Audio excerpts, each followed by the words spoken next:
Hello everyone, first of all I hope कि आप सब लोग सही हों और आई विश कि आप सब लोग सही होंगे।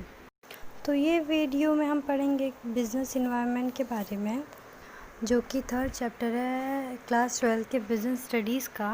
तो चलिए वीडियो शुरू करते हैं। हमारा पहला टॉपिक है बिज़नेस इन्वायरमेंट की meaning.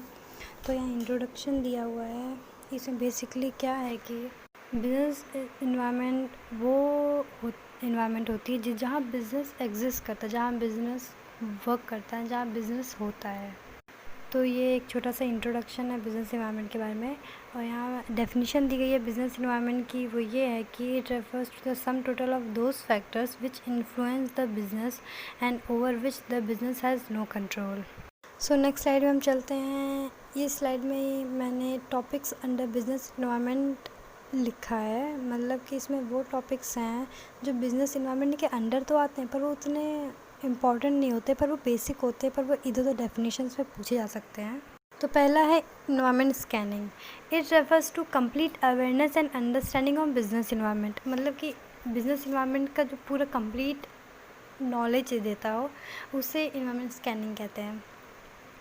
Internal environment. It refers to all those factors which influence the business and present within the business itself and are under the control of business. मतलब कि वो सारी चीज़ें जो बिज़नेस के अंदर होती हैं, जैसे कि प्रोडक्शन, मशीनरी, एम्प्लॉयज़, ये सब जो होते हैं ये बिज़नेस इन्वायरमेंट के अंदर होता है, तो इसलिए ये इंटरनल इन्वायरमेंट होता है और इस पर हमारा कंट्रोल होता है। जैसे कुछ गड़बड़ी हो तो हाँ हम लोग कंट्रोल कर सकते हैं, हम लोग उसको मतलब कि प्रिकॉशंस ले सकते हैं जिससे वो कंट्रोल हो जाए। External environment refers to all those factors which influence business exist outside the business and business has no control over these factors. इसमें क्या है कि जो बिज़नेस इन्वायरमेंट के बाहर होते हैं, जैसे कस्टमर, सप्लायर्स, ये सब हो गया, तो ये सब इन्वायरमेंट के बाहर है, तो इसलिए इसे एक्सटर्नल इन्वायरमेंट कहते हैं।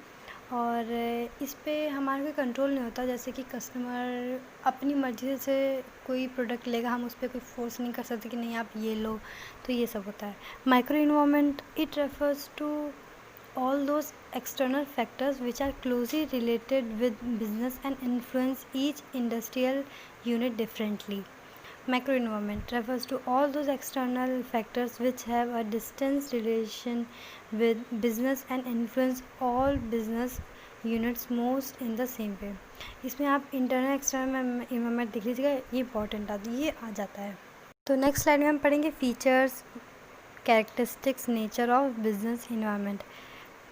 पहला है ऑल द एक्सटर्नल फोर्सेस। इसका मतलब है कि बिजनेस इन्वायरमेंट सारे फोर्सेस इंक्लूड करता है and institutions and factors which directly और indirectly affect the business organization. The second one is specific and general forces. The third one is inter relation. The fourth one is uncertainty. Fifth one is dynamic. Sixth one is complex, then relativity. These are the some features of business environment. तो next side में हम पढ़ेंगे importance of business environment. तो पहला है environment provide numerous opportunities for business success. The second one is helps in taking first move. ये एक बहुत इम्पॉर्टेंस है हाँ बिज़नेस इन्वायरमेंट में, क्योंकि कभी कभी पूछा जाता है कि फ़र्स्ट मूव इसे क्यों कहते हैं। तो इसको मैं डिफ़ाइन कर दूँ, जैसे कि जिस बिजनेसमैन ने पहले अंडरस्टैंड कर लिया, पहले जान लिया, पूरे अपॉर्चुनिटीज़ को स्कैन कर लिया बिज़नेस के, तो वो जल्दी उसे बेनिफिट मिलता है, इसीलिए उसे फर्स्ट मूव कहते हैं। Helps in taking first move. Third one is helps the firm to identify the threat and early warning signals. Then helpful in tapping useful resources. Then helps to adjust and adapt the rapid changes. Last one is improvement in performance. Next slide में हम पढ़ेंगे dimensions which are types of business environment. They are economical environment, social environment, political environment, legal environment, technological environment. तो चलिए इसके बारे में बहुत जल्दी पढ़ते हैं कि ये सब क्या होता है। इकोनॉमिकल इन्वायरमेंट, तो इसमें क्या होता है, जितने भी चेंजेस है इकोनॉमिक चीज़ों को लेकर, जैसे इकोनॉमी से रिलेटेड कोई भी चीज़, जैसे कि जीडीपी, जीएनपी, ये सब हो गया, तो उसमें जितने भी चेंजेस होते हैं वो इसके अंडर आते हैं। एस्पेक्ट्स भी दिए हैं मैंने। Role of public and private sector, rate of growth of GDP, GNP and per capita income, balance of trade, balance of payment. तो यहाँ कुछ और भी हैं, जैसे कि money supply in the economy, transport and communication system, international debt. तो ये सब एक्स्ट्रा में अगर आपको लिखना हो तो आप लिख सकते हो। The next one is social environment. तो इसमें क्या होता है, जितने भी सोशली जितने भी चेंजेस होते हैं वो इसमें आते हैं। जैसे कि हमने कोई चीज़ सेलिब्रेट की, किसी का बर्थडे मना लिया, तो ये सब इसके अंडर आता है। एस्पेक्ट्स ऑफ सोशल इन्वायरमेंट भी दिए मैंने, वो हैं quality of life, importance for place of women in workforce, population, consumption habits, education and literacy rate. कुछ एक्स्ट्रा भी हैं, जैसे कि tradition, customs and habits of people, attitude of customer toward innovative या इनोवेशन, लाइफस्टाइल एक्सेट्रा। तो these are some more examples. The next one is political environment. इसमें क्या होता है, जितने भी वो जो पॉलिटिक्स से रिलेटेड जितने भी चीज़ें होती हैं, गवर्नमेंट हो गया, कोई भी पॉलिटिक्स कोई भी हो गया, तो उन सबसे रिलेटेड चीज़ें इसमें आती हैं। तो इसमें एक्सपेक्ट्स हैं present political system, constitution of the country, profile of political leaders, government intervention in business, foreign policy of government, value and ideology of political parties. The next one is legal environment. इसमें क्या होता है, जितने भी legal जो चीज़ें होती हैं वो सब इसके अंडर आती हैं। जैसे कि लॉ हो गया, कोई रेगुलेशन हो गया, तो ये सब parliament, supreme court, high court, इन सब चीज़ें, इन सब से रिलेटेड वाली चीज़ें इसके अंदर आती हैं। एस्पेक्ट्स ऑफ लीगल इन्वायरमेंट मैंने दिए हैं, वो हैं various laws and legislative acts, legal policies related to licensing, legal policy related to foreign trade, statutory warning essential to be printed on label, laws to keep a check on advertisements.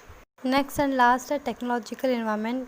जितनी भी चीज़ें technology से related होती हैं, जैसे scientific, जैसे कि जब कोई न्यू मशीनरी आती है, कोई नई टेक्नोलॉजी आती है, किसी चीज़ का अपडेट आता है, तो वो सब इसमें आता है। इसमें एस्पेक्ट्स मैंने दिए हैं, वो हैं various innovation and inventions, scientific improvement, development in IT sector, technological advance in computers. कुछ एक्स्ट्रा भी हैं, जैसे ऑनलाइन बुकिंग ऑफ टिकट्स हो गया, तो ये सब चीज़ें होती हैं, इसके अंदर आता है। इसका बेसिक क्या होता है, एग्ज़ाम में देता है कि इनोवेशन, अगर जहाँ वर्ड आ गया इनोवेशन, इनोवेटिव कुछ आ गया, तो वो आपको समझ जाना कि वो चीज़ इसके अंदर आती है। तो the next topic is the feature of new economic policy 1991। ये एक बहुत ही इम्पॉर्टेंट टॉपिक है, वैसे तो हर होता है पर ये भी है। तो इसमें 3 मेजर कंपोनेंट होते हैं, वो हैं लिबरलाइजेशन, प्राइवेटाइजेशन, ग्लोबलाइजेशन। चलिए इनके बारे में और जानते हैं। Liberalisation, it refers to end of licence, quota and many more restrictions and control which were put on industries before 1991.